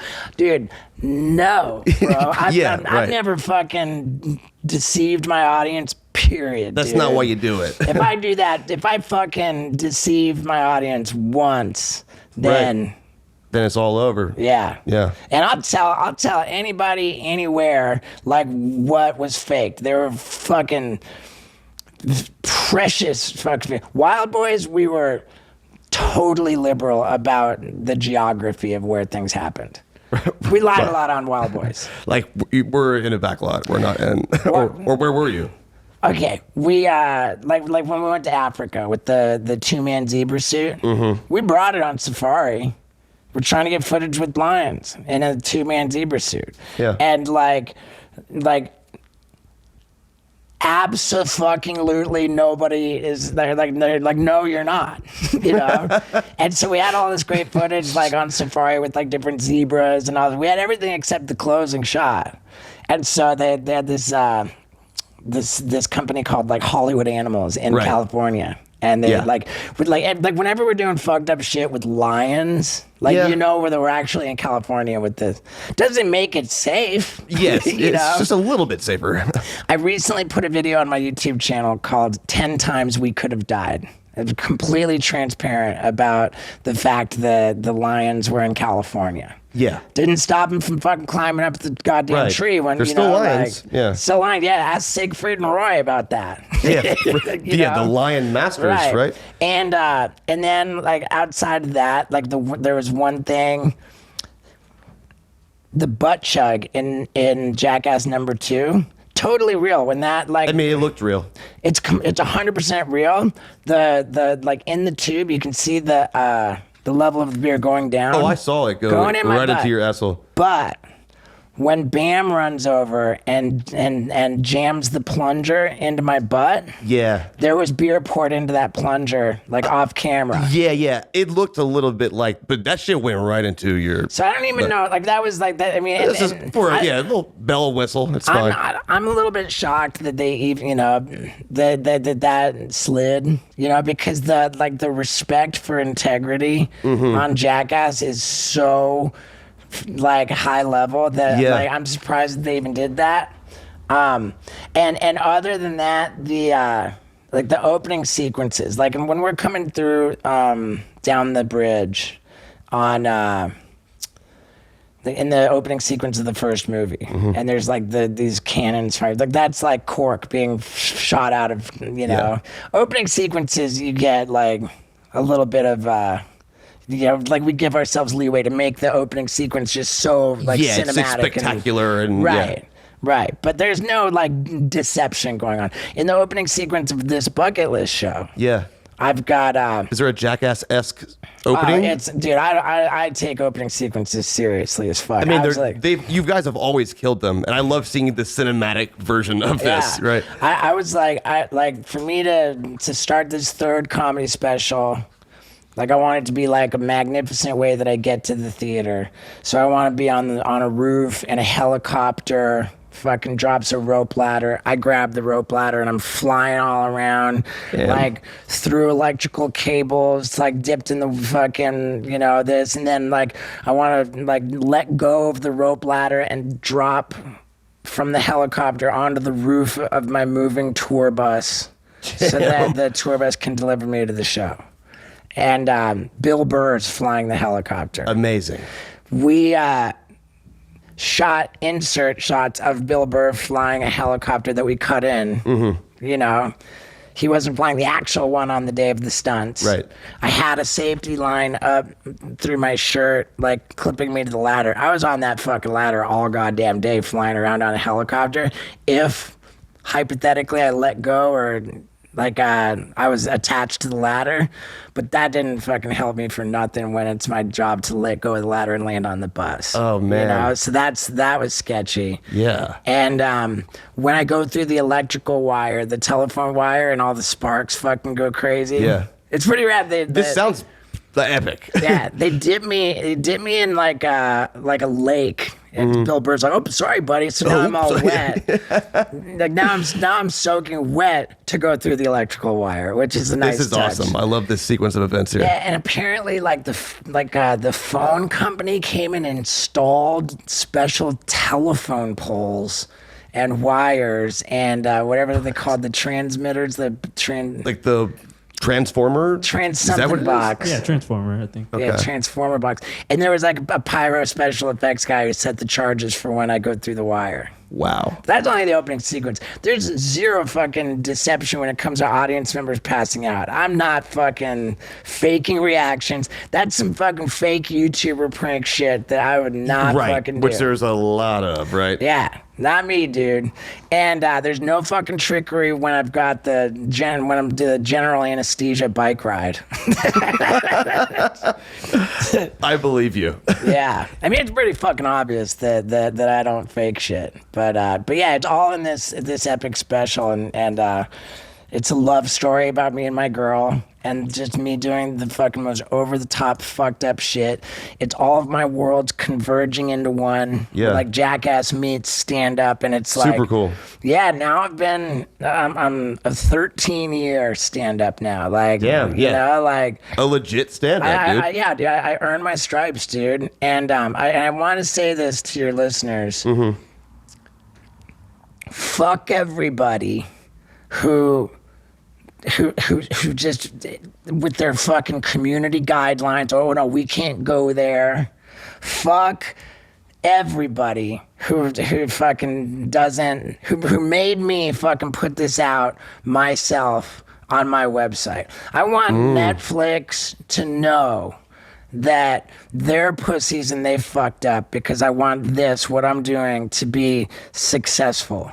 I guarantee your listeners that they will not be disappointed in the slightest. This is absolutely the highest level of performance art. It blows away anything I've ever done in my career. You will not be disappointed. Hell yeah. And by going to stevo.com to watch this, like, you will have a seamless experience. They even, like, I partnered with Moment. So when you do the checkout, somehow you can watch this unbelievable filth and have express checkout. Like, one click PayPal, one click Apple Pay. Perfect. Yeah, I don't even know how it's not like a big investment, but it is a huge... That's huge. Game changer. It's not a big investment. It's a huge fuck you to Netflix. And for this to be successful is a big deal for me. I'm super pumped to see it. Are you proud of the end result? I could not be more proud. Hell yes. Yeah. I literally worked on this for well over 5 years. Damn. This Yeah. also, it's a culmination of all the things you've done. I like the new part of your story here, the new chapter of your story. Right? And each one of my specials, like the improvement, I'm really glad that first one's out there, just as a mile marker of where I was then and how far I've come to now. You know, from the first to the second to the third, like, the improvement is really, really staggering. Through all this shit, like, because you're Steve-O, do people ask you to do crazy shit sometimes? Just like, hey, will you do this? Yeah, I just got on the Cameo platform purely to donate 100% of everything that I raise to a buddy of mine with a disability who's trying to buy a van. Okay. And, I want him to be able to get in a van. That's awesome. Yeah, I want him to go drive around getting his dick sucked in a van, you know? Right, you need a van for that. Yeah. And, like, last night, I was like, there was like a cameo thing. Yo, dude, I want you to do something really awesome, like a mangina backflip off a skateboard. And I was like, you know what, buddy? No thanks, man. I'm not on Cameo. It's against their policy. Yeah, it would be. It probably is, yeah, right? It probably would be. Yeah, I don't know. Like, it's all good, man. Well, if I asked you to do something right now, would you do it? You consider it? Depends on what it is. Would you sign something for me? I'd love to. Okay. I got a special autograph that looks like a dick. I call it a dickograph. That's fine. Do you know how to draw it? Do I? Oh, no, wait. I thought that looked like some tattoo shit over there. It is. All right, let's fucking go. You down? I'm super down. You got the old school fucking salty dog coil version. None of that. You know how to use one of these things? I do, man. I actually got licensed as a tattoo artist. Okay. Do you still have that tat you had where you were riding in the Hummer with the... Yeah. Right here. Holy shit. That shit still cracks me up at this day. Shit, I do have to get this done in 8 minutes, though. 8 minutes? Seven Whatever minutes. the size... Yeah, it'll be a smaller penis. All right. Sick. Whatever you're... Just nothing racist right here. How about we sign off? We'll send everybody to stevo.com to support the Bucket List special. Check out the trailer if you want to see how it's just so fucking awesome. Man, I'm pumped. I appreciate everybody's support. And now we're going to do a tattoo. Dope. Yeah, see how it's not Yeah, it is a dickograph. It is. It's not a super aggressive one, though. You said you are licensed, right? It's like the one time I can get away with a dick tattoo on my arm. Yeah, What asshole gave you this? I'm like, Steve-O gave it to me. It's not the most aggressive.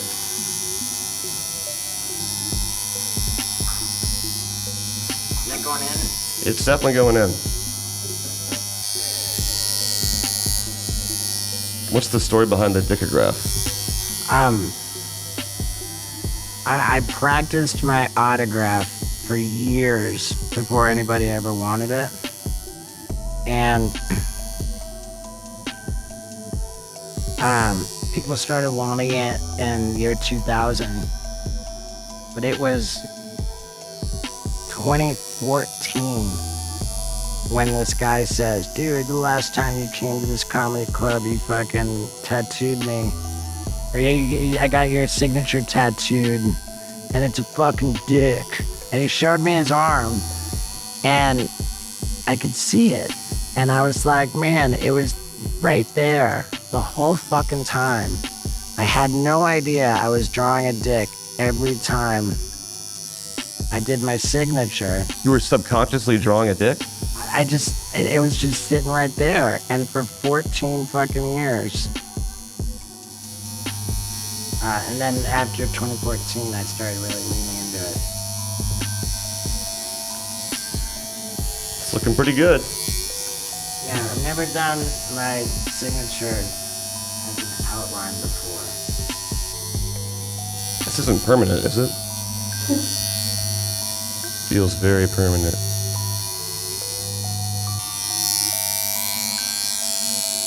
Okay, let's wipe that. It's such a motherfucker. Like when you do it and you think you got it and then you wipe it and it's not even You're like, there. son of a bitch. It happens to me all the fucking time. But That's pretty good. I like this. It's like a symbol. Yeah, but it's like, no, it's actually a penis if you look closer. you wipe that. Yeah, here, let me take a photo.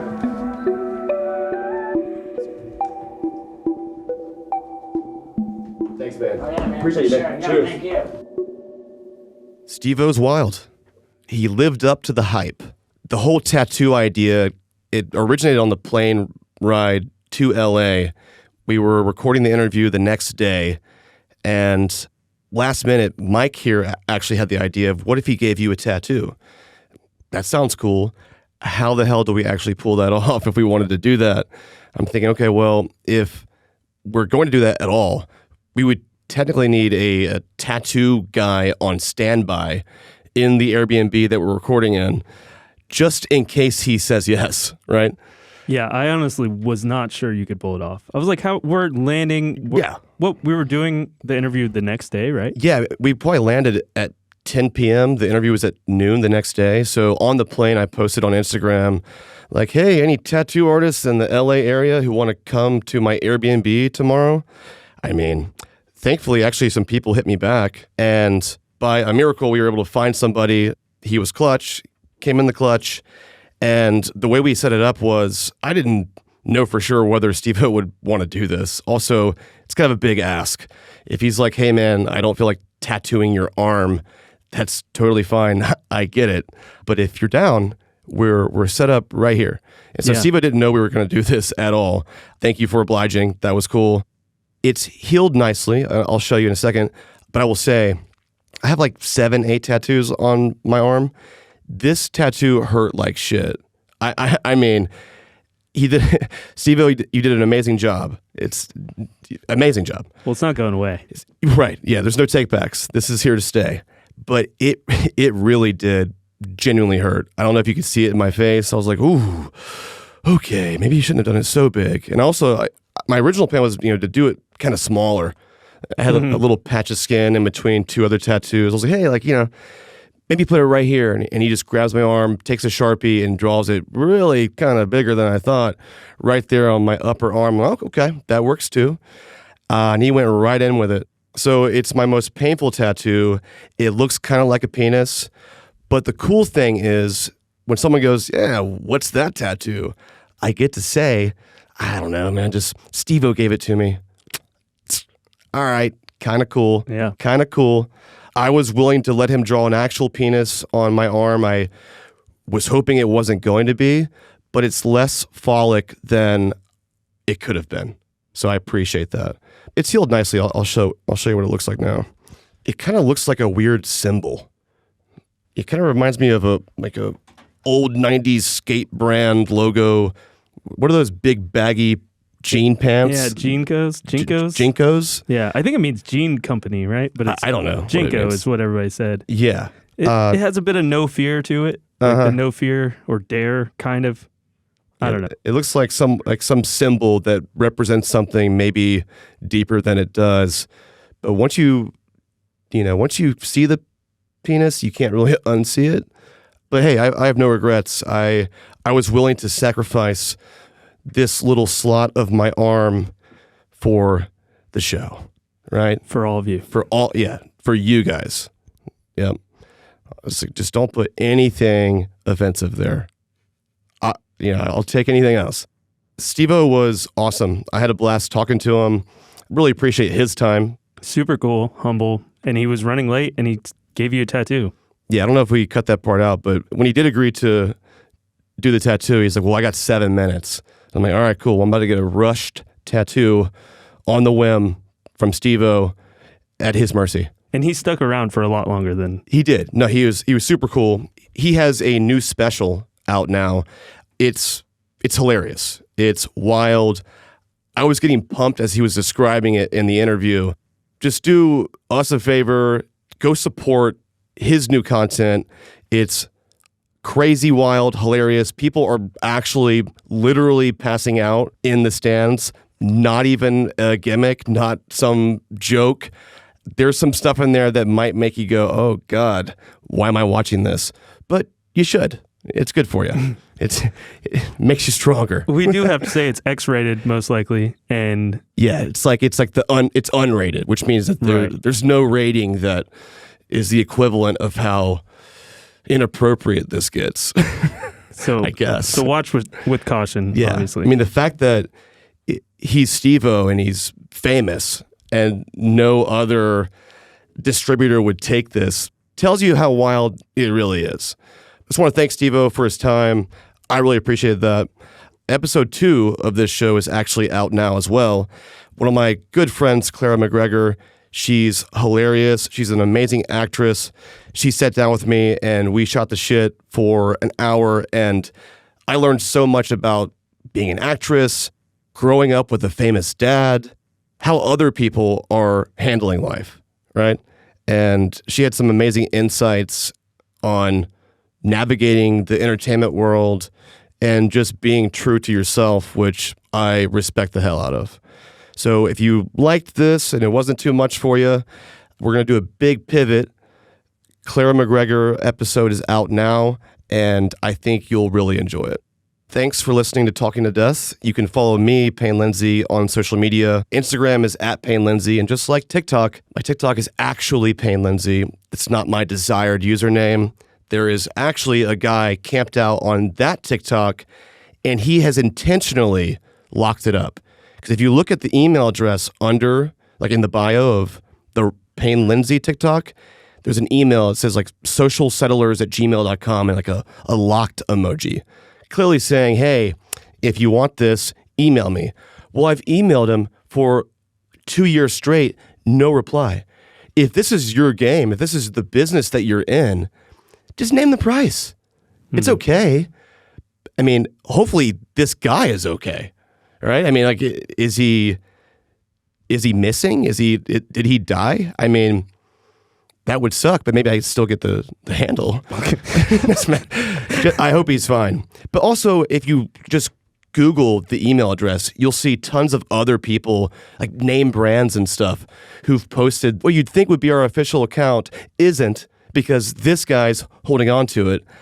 I mean, at least if you're going to do this, have better customer service. Seriously. Email me back. I'll pay you for the handle. But until then, actually Payne Lindsey. And everything for the show is going to be at talkingtodeathpodcast.com. Stay tuned next week for a really exciting guest, and go listen to episode 2 now if you had any fun at all. Cheers.